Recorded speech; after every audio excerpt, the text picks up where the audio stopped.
তুমি প্রিন্সেস তাই এবার সবাই একটু প্রিন্সেস দিকে তাকাও দেখি সবাই একটু প্রিন্সেস দিকে তাকাও আচ্ছা বেশ এবারে তুমি প্রিন্সেস কোথা থেকে এলে প্রিন্সেস বাড়ি থেকে আসে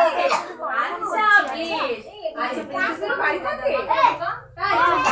প্রিন্সেস কেমন বাড়িতে থাকে রাজমহলে এই সবাই হাতে দাও প্রিন্সেসের জন্য প্রিন্সেস রাজমহল থেকে এসেছে রাজারাজ সেখানে প্রিন্সেসের বাবা কে প্রিন্সেসের বাবাকে কি বলে নাম কি বাবার প্রিন্সেসের এখানে বিমান দেবনাথ প্রিন্সেসের বাবা আচ্ছা আর প্রিন্সেসের মা কবিতা দেবী আচ্ছা এই যে প্রিন্সেস এলো কিসের জন্য এলো সাইডো হেঁটে এলো ওরে বাবা